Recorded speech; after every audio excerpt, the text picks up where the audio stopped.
neon lights, no Walmart, no Kmart. Gravel roads, rough roads. Plain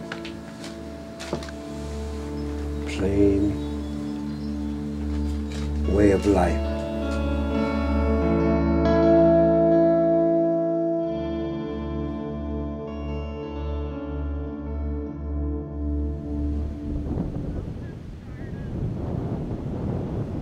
I'm a fourth generation medicine man of Crazy Horse and Wounded hardships. And I live in Wounded, South Dakota. It has changed.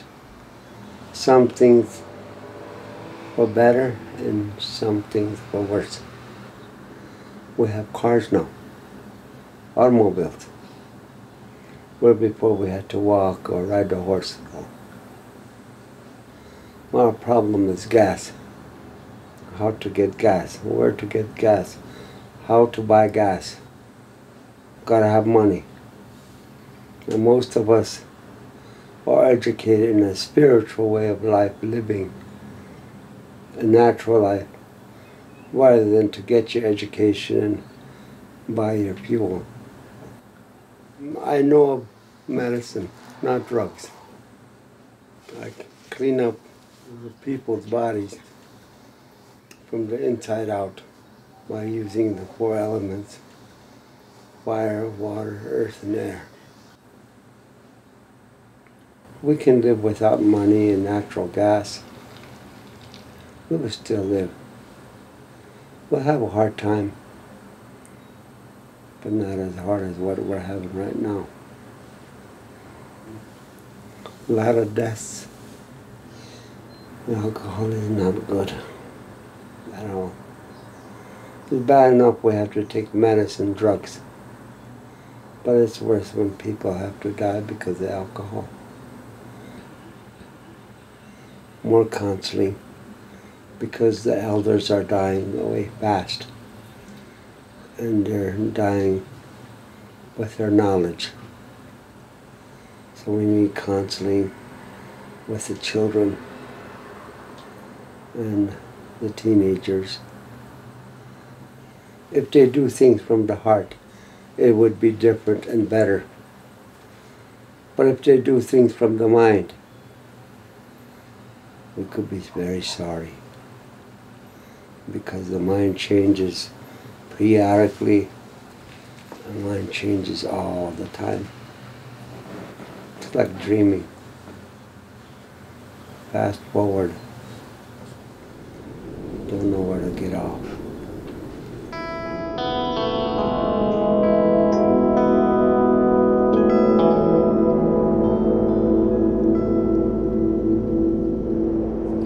Everything was stolen from us. Even the Black Hills were stolen from us. Those are our sacred mountains, our pharmacy. And one day we'll get it back.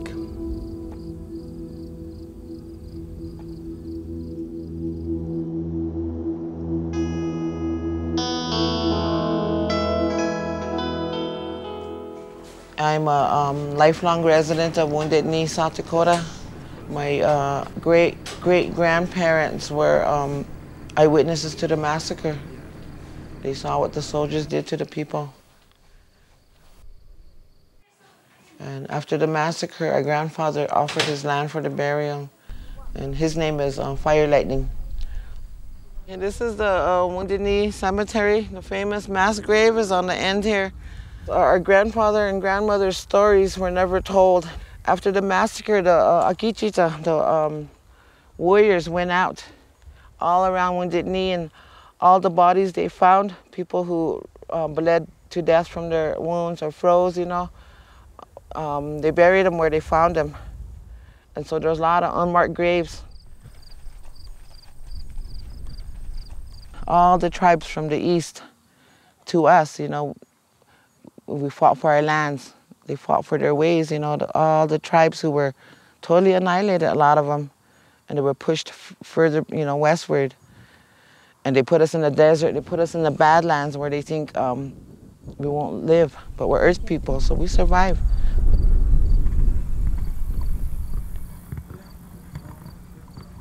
In 2007, my oldest daughter passed away. She had a sudden cardiac arrest.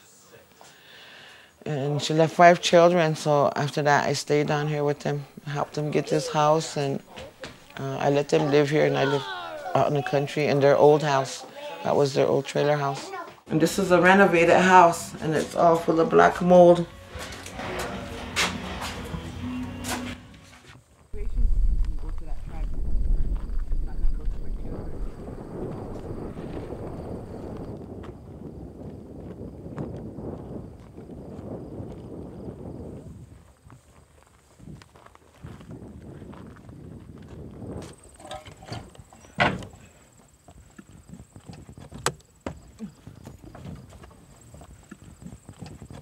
This is where I live.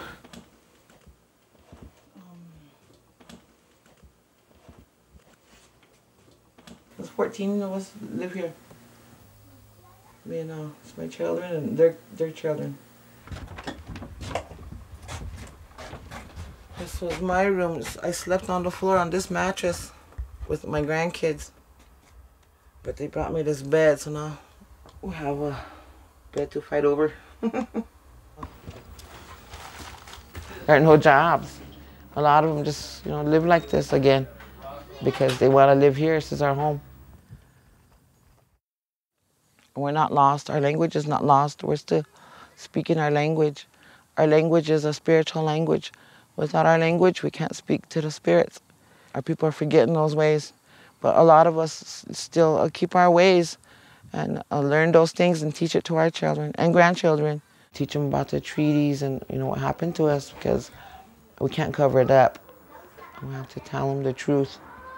They've committed genocide on our people.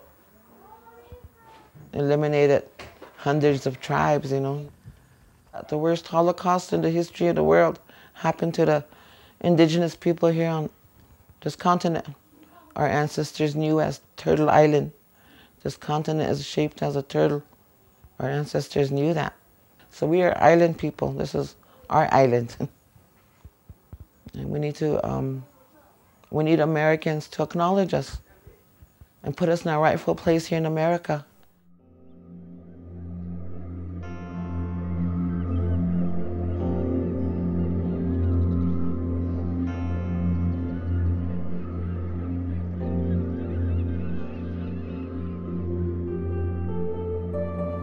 Lakota people have always had what they call wasagale. Wasagale is being visionary. You look way ahead over there and you see things that you want, things that's going to help you and your children. But when the limitations are set around you, you can't get there. My name is Bill, and my Indian name is White Feather. And I was born and raised right here in Porcupine. I've been here, I'm 64 years old, and I've been here since I was born. Raised all my kids here. My wife and I, we have 2 together, and she had 4. So that's 6. My mom's 2 youngest aunties died. One of them left 5 girls, and one of them left 2 girls and a boy. And one of them left 3 girls. So welfare gave me all of them because I was the only one that was sober and going to school and working and connecting all the dots. So they gave them all to me. I had 16 kids altogether.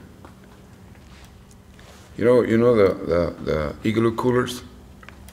I had one this big, and I would make all their bottles and put hot water in there and put it in there and close it. And in the middle of the night, when one of them was yapping, I'd pull a warm bottle out of there. Raised them all like that. They're all over. There's no employment here. And a lot of them went to school, for different skills. And there's none of those they could use here, so they go off the reservation.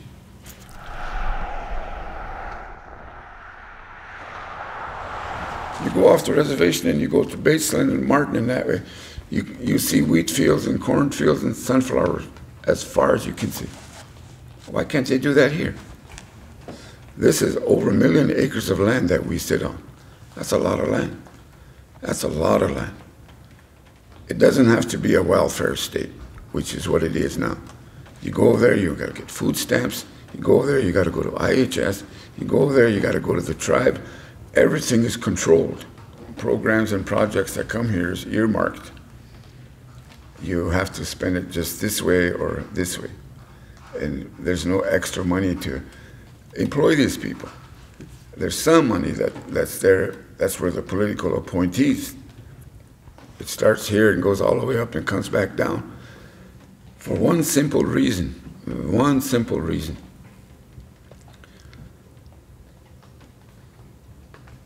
People are greedy. You see it. They're greedy. These people in this council are greedy. They just take and give to their own. The county does the same thing. States do the same thing. And congressional people do the same thing. They don't look down here. There's a housing waiting list as long as you arm.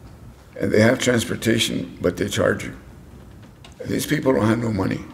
It's 88 miles from Wombly, the farthest corner up here from the reservation, to Pine Ridge. I saw one where an old lady and a kid were walking up the hill, and one of those transportation buses passed them up. You know, they could have gave her a ride. She was going to Pine Ridge to take that kid to the clinic. It may happen somewhere else too, but it happens here. I mean, the buffalo's gone. The buffalo's fenced up somewhere. We don't have them no more. That was a way of life. Food, shelter, tools, the whole thing. Now, education is probably the next buffalo. When you're looking at Native children applying for educational grants and not getting it, and not enough money coming down the tubes, you know, what can you do? It deters the kids because they don't have no car. They don't have no insurance. It's a hard life. It's a hard life. When these little kids get out of school, they see these teachers getting their new cars and head off the reservation. They have to go back to a house that's cold, you know, no water, no laundry facilities, you know. That kid grows up with that. You see things. You know where new cars come from. You know where new homes come from. You know where a nice paycheck comes from. You know all that. You're 12 years old, you know that. Then you look around and there's nothing else. What are you going to do? You're either going to go away, one way or the other. Yeah. Your voice goes unheard, you know. Your vision, you know, isn't there. If you're looking out from my eyes, you see it. What these people are, as it is in their language. If you understand their language, the interaction between they and their language. And everything that in a Lakota is like Wachante Ogananka. Wachante Ogananka is putting things in your heart, which is one of the goodnesses. Putting things in your heart that's going to be out and applied to the people. You can't say, I have a real good heart. You know, anybody can say that. But when you go and take wood to an elder, when you go and take this, and that's Lakota. That's the goodness that they're talking about.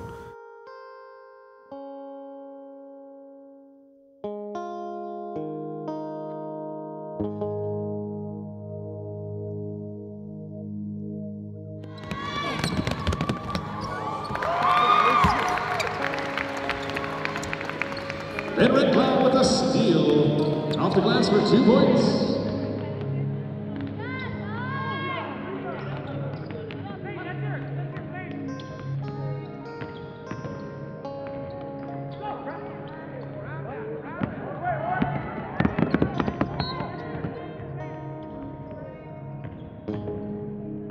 It's important, I think, In South Dakota, we're stereotyped so much also.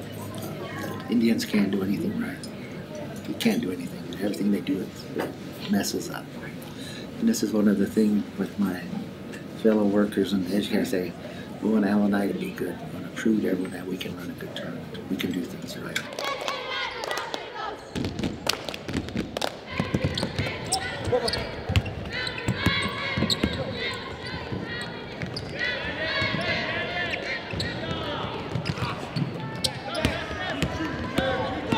I don't know if it's because we come from a warrior society and we can no longer be warriors, but basketball has always been big. Any sports, any sports.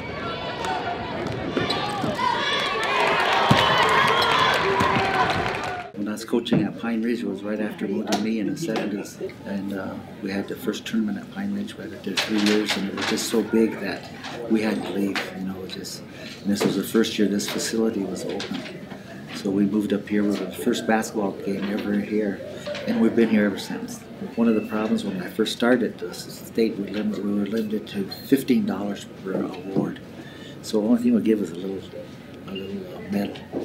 But we went to the state and we talked to them about the Lakota way of having a giveaway to honor someone. You give something nice. It would be nice if we could give them more than a medal. If we could give them a jacket, a warm jacket for the winner.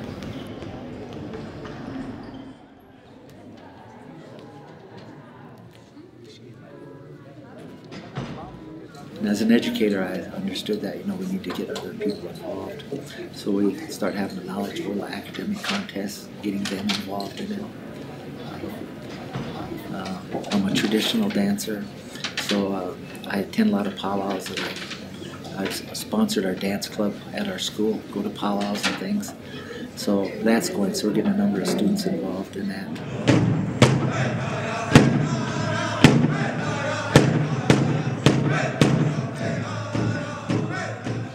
Growing up on a reservation, they don't know how to handle racism, things like that. They don't know how to handle it because they've never seen it.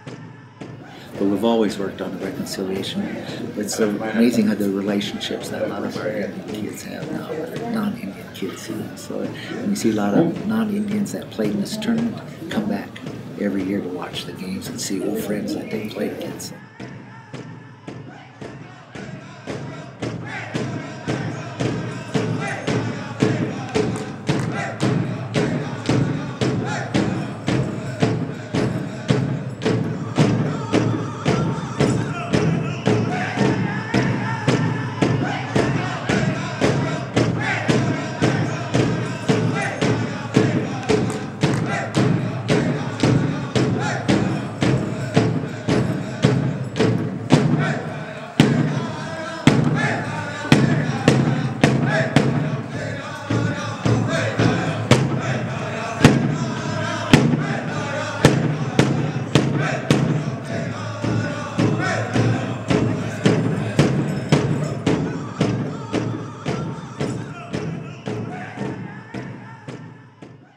My grandfather always used to tell me, he said, Takun kakpa ilala hanta, he said. Takun kakpa ilalina. Oyakach nichanta, he walks up eki elo, he said.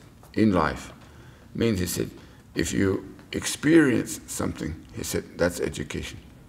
He said, if you understand it, he said, you have learned. And he said, what you have learned gives you wisdom. So he said, these three, he said, you need that. No matter where you go, he said. If you sit and watch somebody do something and you learned it, he said, go over and thank him. He taught you something.